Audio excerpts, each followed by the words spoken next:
शिक्षा उन्हें दी जा सके। और महोदय, यही कारण है कि हमारे बजट का एक बहुत बड़ा हिस्सा 18% से ज़्यादा, करीब 52,639 करोड़ 3 लाख रुपए शिक्षा विभाग के लिए रखे गए हैं। हमारे सामने महोदय चुनौतियां अनेक हैं, जहां 74,000 से ज़्यादा स्कूल हैं, 1,80,00,000 से ज़्यादा 1 से 12वीं कक्षा तक के स्टूडेंट्स हैं, छात्र छात्राएं हैं, और हमारे पास करीब 5,77,000 शिक्षक हैं, और सभी विश्वविद्यालयों मिलाकर के 26 लाख से ज़्यादा छात्र छात्राएं हैं। ऐसे में हमें ये ध्यान रखना था कि शिक्षा की गुणवत्ता में और सुधार आए। इसी वजह से एक ऐतिहासिक कदम माननीय मुख्यमंत्री जी ने उठाया और commission, Bihar public service commission के द्वारा हम लोगों ने 1,73,084 विद्यालय शिक्षकों की नियुक्ति एक ही दिन में की, जो पूरे हिंदुस्तान में एक हम समझते हैं ऐतिहासिक कदम रहा। इसके अतिरिक्त आने वाले दिनों में 1,60,083 और नियुक्तियां होंगी, और उसमें जैसा कि एक सदस्य कह रहे थे, कंप्यूटर शिक्षकों की भी संख्या 26,000 होगी। इसके अतिरिक्त स्थानीय निकायों से जो शिक्षक थे उन्हें राज्यकर्मी का दर्जा देने के उद्देश्य से हम लोगों ने सक्षमता परीक्षा रखी, और प्रथम सक्षमता परीक्षा में 1,87,000 स्थानीय निकाय द्वारा ये लोग उत्तीर्ण हुए।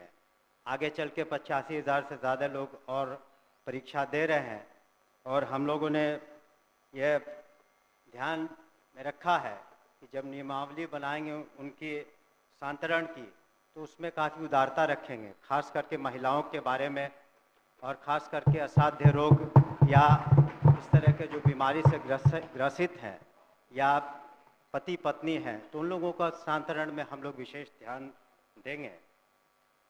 महोदय, अगर हम शिक्षा में सुधार चाहते हैं तो ज़रूरी है कि हमारे शिक्षक भी उस तरह से उनकी ट्रेनिंग हो। इसी कारण से हमारे जो SCERT जो इंस्टीट्यूट हैं, यहाँ पर मैं खुद भी गया हूँ, वहाँ पर हम लोगों ने किस तरह से शिक्षकों की ट्रेनिंग अच्छी तरीके से हो सके उस पर ध्यान दे रहे हैं। और आने वाले दिनों में हमारा लक्ष्य है कि जितने शिक्षक हैं कम से कम साल में उनकी 2 बार ट्रेनिंग हो सके, और वहाँ पर जो सिलेबस बनाए जाए वो ऐसे बनाए जाए कि वो आगे चल के हमारे छात्र छात्राएँ जो कंपटीशन के एग्ज़ाम्स देंगे उसमें वो बेहतरीन रूप से सामने आ सके, कर सके। इसके अतिरिक्त जो आधारभूत संरचना है, हम लोगों ने ध्यान दिया है कि किस तरीके से स्कूलों में जो बुनियादी सुविधाएं उसको दे पाएँ। उसके लिए हम लोगों ने कार्रवाइयाँ की हैं मुख्यालय स्तर पर और जिला स्तर पर, और हमने सभी माननीय सदस्यों से 10-10 विद्यालयों की सूची भी मांगी है, जिसका आने वाले सत्र तक, इसके बाद के सत्र तक उसका हम लोग जीर्णोद्धार करने का प्रयास करेंगे। कई माननीय सदस्यों ने शिकायतें भी की थी कि जो काम हुए अच्छे तरीके से नहीं हुए हैं, तो उस पर हम लोग इंक्वायरी करा रहे हैं, और जो भी दोषी पाए जाएंगे उन पर निश्चित रूप से कार्रवाइयाँ होंगी, और कुछ कार्रवाइयाँ हो चुकी हैं। हम लोगों ने ये भी सुनिश्चित किया है कि जो हमारे निजी विश्वविद्यालय हैं उनका रजिस्ट्रेशन हो सके, ताकि सही आंकड़ा आ सके, और जब उनका आधार सीडिंग कर देंगे तो ये पता चलेगा कि जो 25% जो गरीब बच्चे हैं, बच्चियां हैं, और जिसके खर्चे की प्रतिपूर्ति सरकार करती है, वो सही आंकड़ा आ सके हमारे पास, और इस तरह से प्राइवेट स्कूलों में भी हम सही तरीके से मदद कर पाएंगे। परीक्षा संचालन में एक बहुत बड़ी जिम्मेवारी है हमारी, और पिछले साल 1,35,00,000 से ज़्यादा छात्र छात्राओं ने परीक्षा दी, और जो बिहार स्कूल एग्जामिनेशन बोर्ड है, इस बार जो हम लोगों ने बिल लाया है उसके अनुसार अब ऑनलाइन परीक्षाएं भी संभव हो पाएंगी। सरकार की जो मुख्य जो स्कीम्स हैं, जैसे मिड डे मील, मध्याह्न भोजन करते हैं, वो भी एक बहुत बड़ी चुनौती है। उसमें नित्य 1 करोड़ करीब 10 लाख बच्चों को हम मध्याह्न भोजन सही तरीके से देते हैं। और उसमें जो अगर शिकायतें मिलती हैं तो हमारे कमांड कंट्रोल सेंटर पर कोई भी व्यक्ति उसके बारे में सूचना दे सकता है, उसके बारे में हम कर सकते हैं। और डायरेक्ट बेनिफिशियरी ट्रांसफर्स हम करा रहे हैं, स्टूडेंट क्रेडिट कार्ड भी हो रहा है। और अंत में मैं कुछ आंकड़ों को प्रस्तुत करना चाहूँगा जिससे पता चलेगा कि किस तरह से शिक्षा में गुणात्मक सुधार आए हैं। शिक्षकों की संख्या महोदय 2006 में 1,80,000 थी। इस बार 2024 में 5,77,000 है। इस तरह से विद्यालय में जो छात्र और शिक्षक का अनुपात था, पहले जो 65 और 1 का था, अब 32 और 1 का हो गया। उसी तरह से साक्षरता दर में महिलाओं में पहले 33% थी, अब 74% हो गई है। आउट ऑफ स्कूल चिल्ड्रन जो है 1% से कम हो गए हैं और बजट में 11 गुना से ज़्यादा वृद्धि हुई है। अतः मैं अपने शेष अब जो हमने कहाँ टाइम है, अब समय कहाँ है? अतः सदन हमारी मांग को पारित करे और हमारी जो प्रोसीडिंग का पार्ट बना दिया जाए। हम राज्य के सरकारी विभागों में राज्य कर्मियों को अपने पद के अनुसार उसे 7वें वेतन आयोग के तहत मूल वेतन के साथ ग्रेड पे दिया जा रहा है और लेवल भी निर्धारित है, जबकि बीपीएससी टीआर1, बीपीएससी पीआर2, बीपीएससी टीआर3 द्वारा चयनित अध्यापक एवं सक्षमता पास विशिष्ट शिक्षकों को का ना ही ग्रेड पे निर्धारित किया गया है और ना ही लेवल तय किया गया है। सिर्फ नियोजन के तहत वर्ग 1 से 5 के अध्यापकों को एवं विशिष्ट शिक्षकों को 25,000, वर्ग 6 से 8 के अध्यापक को 28,000, वर्ग 9 से 10 के अध्यापक एवं विशिष्ट शिक्षकों को 31,000, वर्ग 11 से 12 के अध्यापक एवं विशिष्ट शिक्षकों को 32,000 रुपया मूल वेतन दिया जा रहा है, जो 7वें वेतन आयोग से बिल्कुल अलग है, जिसके कारण भविष्य में अध्यापक एवं विशिष्ट अध्यापकों को 8वें वेतन आयोग के लाभ से वंचित रहना पड़ सकता है, जबकि उक्त शिक्षकों को भी राज्य कर्मी का दर्जा प्राप्त है। अतः उक्त शिक्षकों के हित में पद के अनुसार शिक्षकों को ग्रेड पे तथा लेवल निर्धारित करने हेतु हम सदन के माध्यम से सरकार का ध्यान आकृष्ट कराते हैं। माननीय मंत्री शिक्षा विभाग। अध्यक्ष महोदय, वस्तु स्थिति यह है कि पंचायती राज संस्थाओं एवं नगर निकाय संस्थाओं द्वारा नियुक्त शिक्षकों को समान कार्य के बदले समान वेतन देने से संबंधित माननीय सर्वोच्च न्यायालय में दायर SLP-C संख्या 20/2018 बिहार सरकार एवं अन्य बनाम बिहार माध्यमिक शिक्षक संघर्ष समिति एवं अन्य के साथ दिनांक 10/5/2019 को पारित आदेश, जिसमें माननीय उच्च न्यायालय के द्वारा समान कार्य के बदले समान वेतन देने हेतु पारित आदेश को निरस्त कर दिया गया है। राज्य सरकार पंचायती राज संस्थाओं एवं नगर निकाय संस्थाओं द्वारा नियुक्त शिक्षकों को बेहतर वेतन एवं सेवा शर्त हेतुकृत संकल्पित रही है। राज्य सरकार ने सहानुभूति पूर्वक इन शिक्षकों को 1/9/2020 से EPF योजना, जिसमें राज्य सरकार के द्वारा लगभग 5% अंशदान दिया गया है, से आच्छादित करते हुए दिनांक 1/4/2021 से 15% का वेतन वृद्धि किया गया। पुनः राज्य सरकार द्वारा स्थानीय निकाय शिक्षकों को बेहतर सेवा शर्त एवं वेतन प्राप्त हो के परिप्रेक्ष्य में बिहार विद्यालय विशिष्ट शिक्षा नियमावली 2023 अधिसूचित किया गया। नए शिक्षकों के नियुक्ति हेतु बिहार राज्य विद्यालय अध्यापक नियुक्ति, स्थानांतरण, अनुशासनिक कार्रवाई एवं सेवा शर्त नियमावली 2023 अधिसूचित किया गया। सरकार द्वारा इन दोनों नियमावली से नया पद सृजित किया गया। यह पद 7वें वेतन आयोग लागू होने के बाद सृजित किए गए हैं, इसलिए यह पद 7वें वेतन आयोग द्वारा निर्धारित पदों में सम्मिलित नहीं है। सरकार द्वारा सरकार के अन्य बहुत सारे पद सृजित किए जाते हैं जो 7वें वेतन आयोग में सम्मिलित नहीं होते हैं। इन दोनों नियमावली के तहत वर्ग 1 से 5 के शिक्षकों को 25,000, वर्ग 6 से 8 के शिक्षकों को 28,000, वर्ग 9 से 10 के शिक्षकों को 31,000 एवं वर्ग 11 से 12 के शिक्षकों को 25,000 प्रारंभिक वेतन निर्धारित करते हुए पे मैट्रिक्स का निर्धारण किया गया।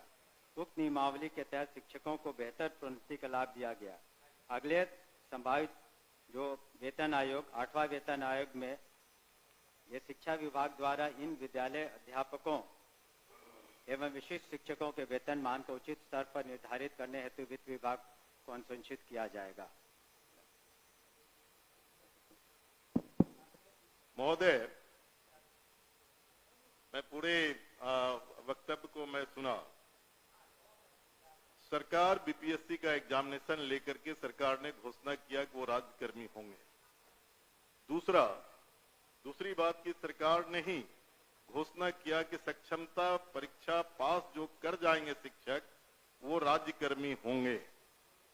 तो जब राज्यकर्मी होंगे तब फिर क्या औचित्य है कि आप उसको 7वें वेतन के लाभ से अलग रखेंगे, उस श्रेणी में नहीं रखेंगे?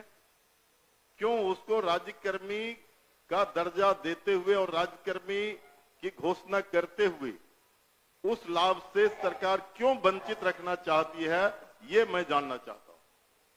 माननीय मंत्री।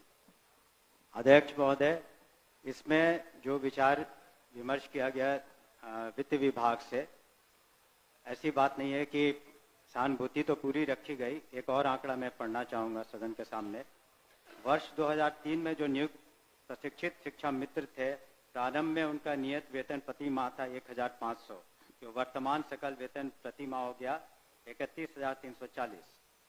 वर्ष 2006 में नियुक्त पंचायत प्रखंड नगर शिक्षक थे 5,000, उनका वर्तमान सकल वेतन प्रति माह हो गया 29,410। वर्ष 2010 में नियुक्त पंचायत प्रखंड नगर शिक्षक 7,000 था वेतनमान, तो उनका हो गया आज के दिन में 29,410।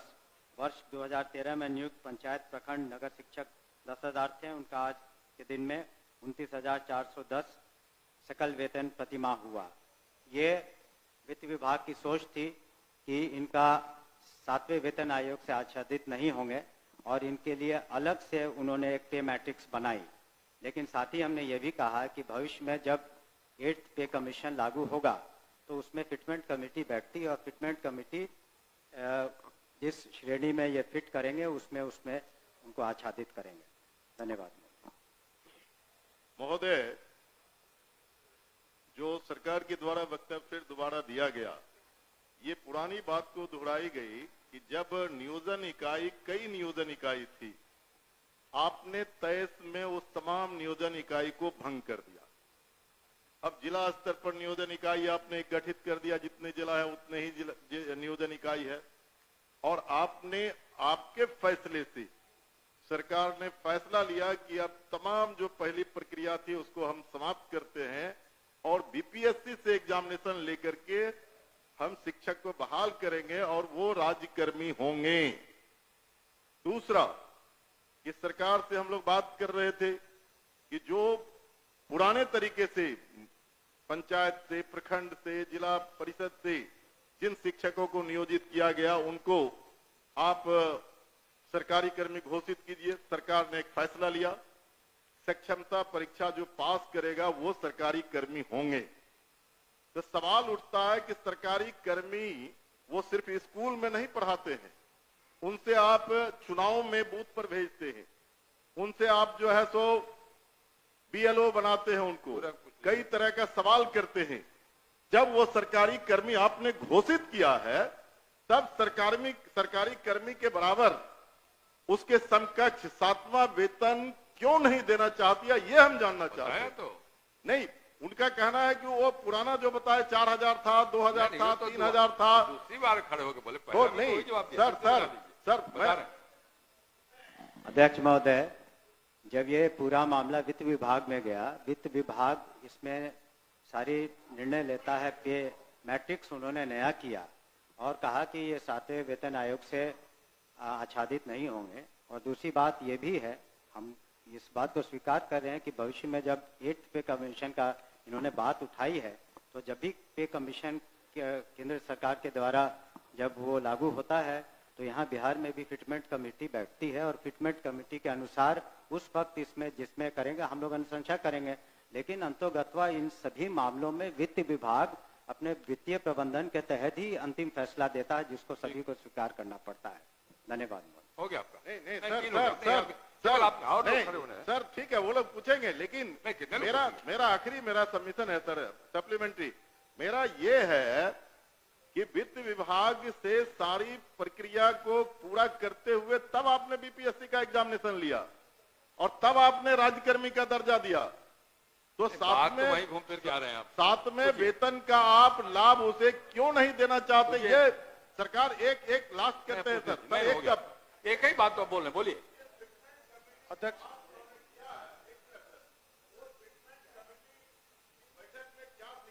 इन मुद्दों को रखा जाएगा? कह तो रहे, हमने तो कहा ही कि जब 8 कमीशन का जो उसमें फाइंडिंग्स आएंगी तब बिहार में जब फिटमेंट कमेटी होगी तो अलग अलग विभाग का उसमें टेकअप किया जाता है, तो उस वक्त विचार किया जाएगा निश्चित रूप से। धन्यवाद। ओके। अध्यक्ष महोदय, वर्ष 2023 में नियोजित शिक्षकों को महागठबंधन की सरकार में राज्यकर्मी का दर्जा दिया गया था महोदय, और ध्यान रखिए जो शिक्षकों के हित में उनके पद के अनुसार ग्रेड पे और उनका लेवल जो तय करना है वो सरकार कब तक देने का विचार रखती है? यदि देने का विचार रखती है तो कब तक, नहीं तो क्यों? एक ही बात हो रही है। आपके माध्यम से मैं शॉर्ट में 2 पूरक पूछना चाहता हूं।